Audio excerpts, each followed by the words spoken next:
Good morning class. आज आपला नवीन chapter आहे शक्ती प्रदर्शन म्हणजेच पॉवर डिस्ट्रीब्युशन. तर तुमच्या सेकंड इयरचा हा लास्ट चॅप्टर आहे इंजिनिअरिंग ड्रॉइंगचा. कोणता? शक्ती वितरण म्हणजेच पॉवर डिस्ट्रीब्युशन. तर पॉवर डिस्ट्रीब्युशन मीन्स काय की पॉवर हाऊस पासून आपल्या घरापर्यंत येणारी वीज कोणत्या प्रकारे येते, कोणत्या सिस्टमद्वारे येते, बरोबर. त्याला आपण काय म्हणू? Power distribution. कशा प्रकारे हर ठिकाणी पॉवर डिस्ट्रीब्यूट केलं जाते म्हणजे पॉवर जनरेशन प्लांट म्हणजे पॉवर प्लांट पासून तर आपल्या घरापर्यंत जे वीज कशा प्रकारे येते त्या सर्व प्रोसेसला आपण काय म्हणू? पॉवर डिस्ट्रीब्युशन म्हणू, बरोबर. म्हणजे पॉवर प्लांट मधून येताना आपला स्टेशन, मग सब स्टेशन, अशा कितीतरी स्टेशन्सद्वारे आणि कितीतरी पोल्सद्वारे, कितीतरी हाय टेन्शन वायर्सद्वारे आपल्या घरापर्यंत इलेक्ट्रिसिटी येते. आपण त्या सर्व प्रोसेसला काय म्हणून? पॉवर डिस्ट्रीब्युशन म्हणू, बरोबर. तर पॉवर डिस्ट्रीब्युशन मध्ये लागणारे वेगवेगळ्या टाईपचे इन्सुलेटर्स, वेगवेगळ्या टाईपचे जे काही आपले डिव्हाइसेस वगैरे आहेत ते सर्व त्यांचे स्टेशन्स वगैरे आपण या चॅप्टरमध्ये. ठीक आहे, चला सुरू करू.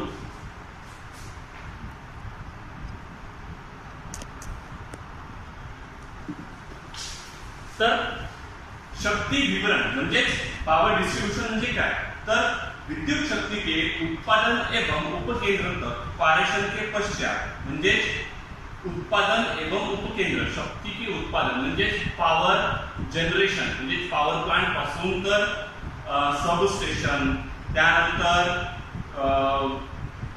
सब स्टेशन, त्यानंतर स्टेशन, सब स्टेशन, मग त्यानंतर आपल्या घरापर्यंत कशा प्रकारे वीज पोहोचवली जाते त्या प्रोसेसला आपण काय म्हणू? पॉवर डिस्ट्रीब्युशन म्हणजे शक्ती वितरण म्हणू. ठीक आहे. तर शक्ती वितरण मध्ये सर्वात पहिला पार्ट आहे तो आहे इन्सुलेटर. काय आहे? इन्सुलेटर. कोणता पार्ट आहे? सर्वात आधी इन्सुलेटर. तर इन्सुलेटर काय म्हणते? ऐसे पदार्थ जिनमें विद्युत धारा प्रवाहित नहीं होती. इन्सुलेटर म्हणजे काय? ऐसे पदार्थ जिनमें विद्युत धारा प्रवाहित नहीं होती. सिंपल आहे. आपण आधीपासूनच पाहत आले आहोत इन्सुलेशन पदार्थ. कोणते? इन्सुलेशन मटेरियल जे आपण म्हणतो ते इन्सुलेशन मटेरियल मध्ये कोणतं येते? ज्याच्यामधून इलेक्ट्रिसिटी ट्रान्सफर होत नाही असे कोणते कोणते प्रकार आहेत? प्लास्टिक आहे, वूड आहे, काही प्रकारच्या काही माती वगैरे त्या मातीने बनलेल्या वस्तू आहेत. त्या सर्व याच्यामधून काय नाही होत? शक्ती म्हणजे इलेक्ट्रिसिटी ट्रान्सफर नाही होत, बरोबर. तर काय म्हणते? इंसुलेटर ऐसे पदार्थ जिनमें विद्युत धारा प्रवाहित नहीं होती उन्हें इंसुलेटर कहते हैं. शक्ति वितरण में शिरोपरी लाइनों में तारों को क्रॉस आर्म के पृथक्कृत रखने के लिए चीनी मिट्टी के निर्मित पॉलिश युक्त इंसुलेटर्स प्रयोग किए जाते हैं. म्हणजे काय म्हणूया? शक्ती वितरण में शिरोपरी म्हणजे ओव्हरहेड जे वायर असतात, ओव्हरहेड लाईन्स ज्यांना आपण म्हणतो. तर ओव्हरहेड लाईन्स एकामेकात क्रॉस नाही झाल्या पाहिजेत ज्यासाठी आपण काय पॉलिश युक्त इन्सुलेटर्सचा आपण प्रयोग करतो, बरोबर. तर इन्सुलेटरचे आता नेक्स्ट टॉपिक आहे आपला इन्सुलेटर के प्रकार. इन्सुलेटर प्रकारामध्ये सर्वात पहिला आहे पिन इन्सुलेटर. कोणता आहे? Pin insulator. काय म्हणते? इस इंसुलेटर में शेड लगाना होता है. इस इंसुलेटर में क्या लगाना होता है? शेड लगाना होता है जिसका कार्य वर्षा से तार का बचाव करना होता है. म्हणजे शेड इन्सुलेटरचं कार्य काय असते? पाण्यापासून तारांना वाचवण्याचं काम असते, बरोबर. इसमें एक बोल्ट लगा होता है जिसे क्रॉस आर्म की छिद्र में फंसाकर नट से कस दिया जाता है. क्या म्हणून राहिलो? इसमें एक बोल्ट लगा होता है जिसे क्रॉस आर्म की छिद्र में फंसाकर नट से कस दिया जाता है, बरोबर. तर पिन इन्सुलेटर कशासाठी यूज केले जाते? पिन इन्सुलेटर याच्यामध्ये काय करावं लागते? याच्यामध्ये शेड लागला असते. काय लागला असते? शेड लागला असते पिन इन्सुलेटर मध्ये. ठीक आहे. तर हा कशापासून? पाण्यापासून तारांचा वाचवण्यासाठी यूज केला जातो. ठीक आहे. तर याचा सर्वात पहिला प्रकार आहे पिन इन्सुलेटर मध्ये. सर्वात पहिला प्रकार आहे single shed pin insulator. Single shed pin insulator दुसरा आहे डबल शेड पिन इन्सुलेटर आणि तिसरा आहे ट्रिपल शेड पिन इन्सुलेटर. कोणता कोणता आहे रे? पिन इन्सुलेटर मध्ये सिंगल शेड पिन इन्सुलेटर, दुसरा आहे डबल शेड पिन इन्सुलेटर आणि तिसरा आहे triple shed pin insulator. Okay, तर सिंगल शेड पिन इन्सुलेटर काय म्हणताय? सिंगल शेड पिन इंसुलेटर का प्रयोग सीधी लाइन में कम वोल्टेज की लाइन में किया जाता है. म्हणजे सिंगल शेड पिन इंसुलेटर कशा कुठे यूज केला जातो? कमी व्होल्टेजच्या लाईन मध्ये single shed pin insulator use केला जातो. ठीक आहे. ते दुसरा आहे डबल शेड पिन इन्सुलेटर. दुसरा कोणता आहे रे? Double shed pin insulator. Double shed वाले पिन इंसुलेटर 650 वोल्ट तक की लाइन में प्रयोग किया जाता है.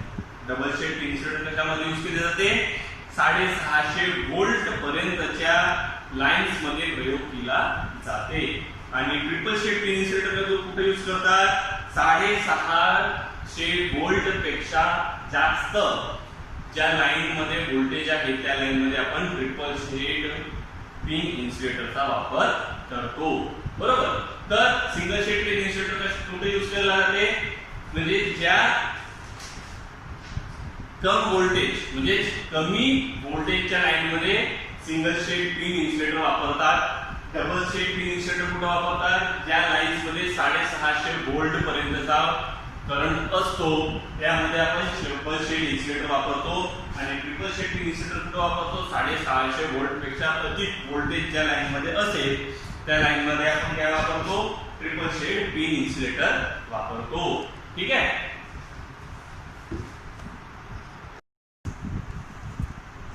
जसं की तुम्ही पाहू शकता व्हाईट बोर्डवर आपण तीनही प्रकारचे पिन इन्सुलेटरचे डायग्राम्स काढलेले आहेत. बरोबर. पहिला सिंगल शेड पिन इन्सुलेटर आहे, दुसरा आहे आपला डबल शेड पिन इन्सुलेटर आणि तिसरा आहे ट्रिपल शेड पिन इन्सुलेटर. ठीक आहे. बरोबर पाहून घ्या. ह्या प्रकारे तुम्हाला जर क्वेश्चन विचारलं की शक्ति वितरण में प्रयोग किए जाने वाले पिन इंसुलेटर्स की रेखा चित्र निकाले तो तुम्हाला मग हे 3 प्रकारचे डायग्राम्स काढायचे आहेत. ठीक आहे. जर प्रश्नामध्ये जर विचारलं की सिंगल शेड पिन इन्सुलेटरचे चित्र काढा, 3 मार्कासाठी एक क्वेश्चन तुम्हाला हे विचारू शकते. ठीक आहे. हे बरोबर पाहून घ्या. याची सविस्तर PDF तुम्हाला ग्रुपवर येईलच.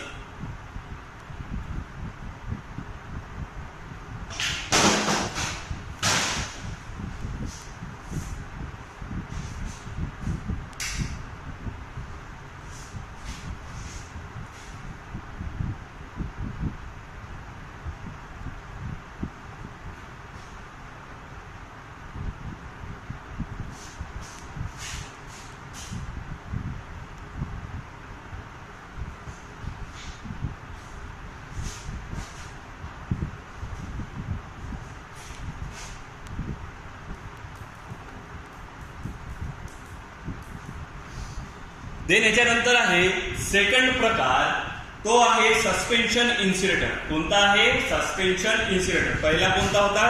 Pin insulator. दुसरा आहे आपला सस्पेन्शन इन्सुलेटर. ठीक आहे.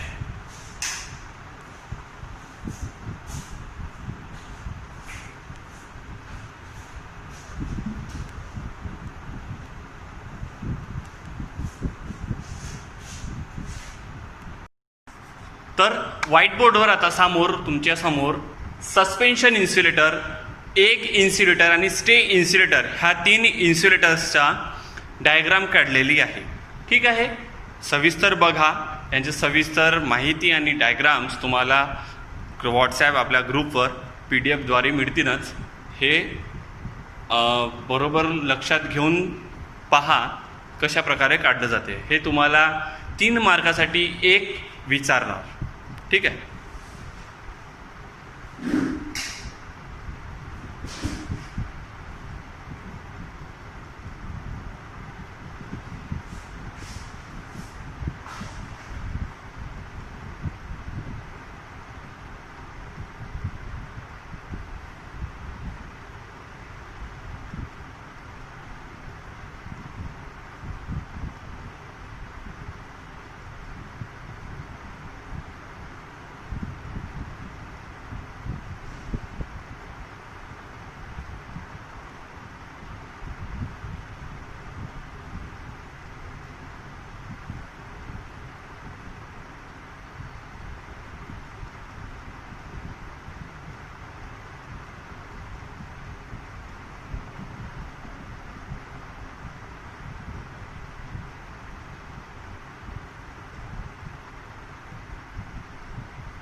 तर आता नेक्स्ट 5वा प्रकार आहे याच्यातला, तो आहे शॅकल इन्सुलेटर. कोणता? शॅकल इन्सुलेटर. तर आता आपल्या समोर शॅकल इन्सुलेटरचा चित्र आहे, शॅकल इन्सुलेटरचा आरेख आहे.